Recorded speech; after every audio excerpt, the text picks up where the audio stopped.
Hey guys, welcome into another edition of the Eighth Wonder podcast.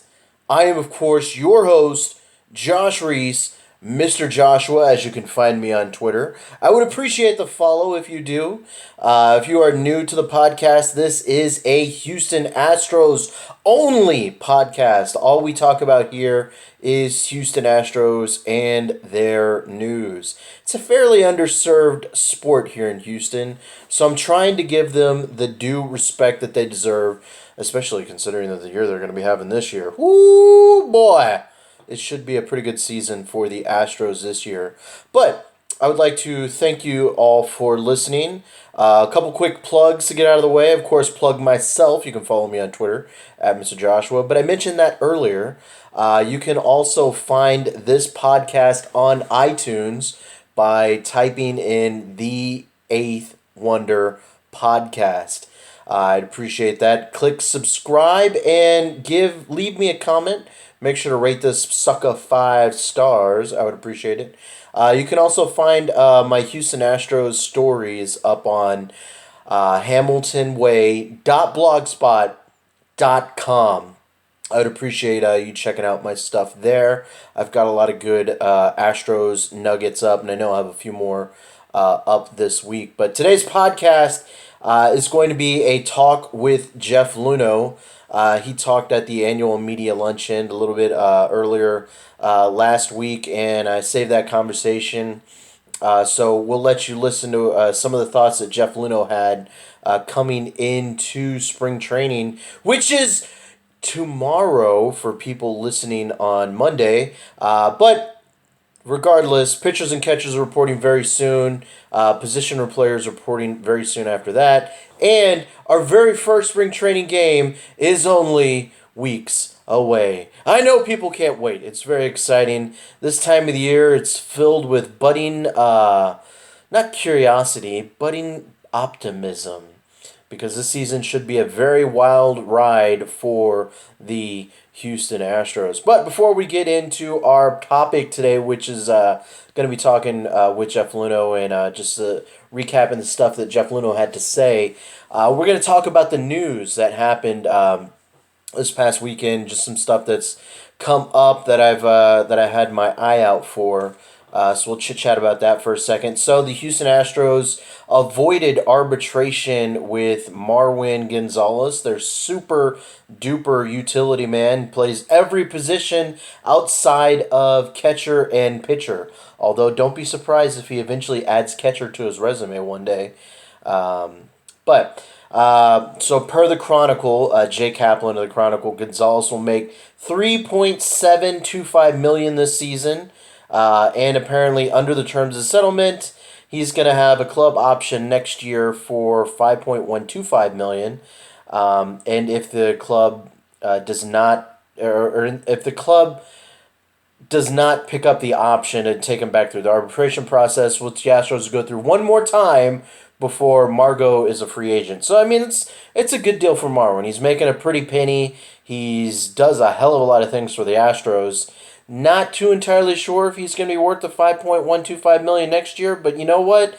If he does what he did last year, just go ahead and pay the man. Give the man his money. There's no cap in baseball, so it really doesn't matter how much you pay Marwin Gonzalez. Or rather, I said, it doesn't matter how much you spend on the team. You can let Marwin Gonzalez make $5.215 million. I don't think very many people on the team would blink an eye at it, just because of all the things that he does for the team. There's a hell of a lot of them. So the other thing that came up this week was Collin McHugh has not avoided arbitration, and they are now waiting for the arbitration ruling. Again, per the Chronicle story from Jay Kaplan, he is asking for $3.85 million, and the Astros are trying to have him agree to a contract of $3.35 million. The $500,000 or whatever, it's always so weird to me. I mean, like, is it really that big of a deal? Especially when you're spending so much money on so many other things, but I mean, it just is what it is in arbitration ruling. Sometimes it is the $500,000. It is a big deal. But I don't really see a problem if Collin McHugh ends up getting the full 3.85 million? I think he should. For 2 seasons for the Astros, he's been one of the team's best pitchers. Last year, he was probably their most consistent pitcher. Keuchel was on and off. Lance McCullers was great, but he did not pitch the full season. And then you had Doug Fister, who started the season very well, but then just kind of fell off a cliff towards the end of the year. But Collin McHugh was pretty much, he wasn't great, but he wasn't bad. He had a couple bad outings, but overall, for the entire season, he was the Astros' most consistent pitcher. And the year before, when the Astros made the playoffs, he was probably their third best pitcher. He's worth whatever he's asking, as long as it's not like an insane amount of money. But I mean, if you're gonna give Charlie, Jesus, drawing a blank on names today. Whatever the guy they signed in the offseason, Charlie Morton. Jesus, names are coming and going for on me today. But if you're going to sign Charlie Morton for 2 years and 14 million or whatever it is, you can give Collin McHugh 3.85 million. It's no big deal. I would feel no problem if McHugh made that money, and I hope he gets his dollar bills. He's certainly earned it. I would trust Collin McHugh more than I would trust Charlie Morton.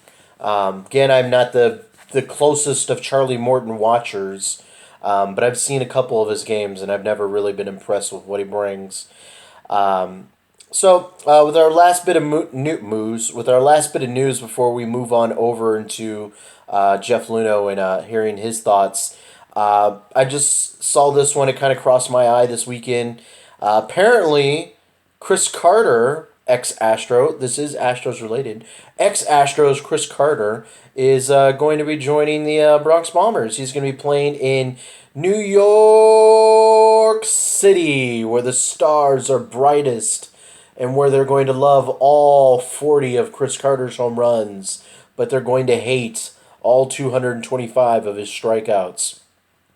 It'll be interesting to see how Chris Carter fits on the Bronx Bombers, but you'll be seeing a lot more of him than you saw last year when he played for the Milwaukee Brewers. And he did a decent job for the Brewers. He is what he is. He hits a bunch of home runs, and he hit a bunch of home runs for the Brewers last year. So I don't expect that to change. But it'd be nice to see Chris Carter some more, and as long as he doesn't hit home runs against the Astros, which he could, but he never really seemed to enjoy hitting at Minute Maid, so I guess it really doesn't matter. But it'll be interesting to see him in the AL East. They've got a couple big bombers over there. So that's pretty much all I had for news. I appreciate everyone for watching on the YouTube edition. Feel free to check out the rest of the interview that I'm going to have with Jeff Luhnow on the podcast. So I appreciate you guys for checking this out.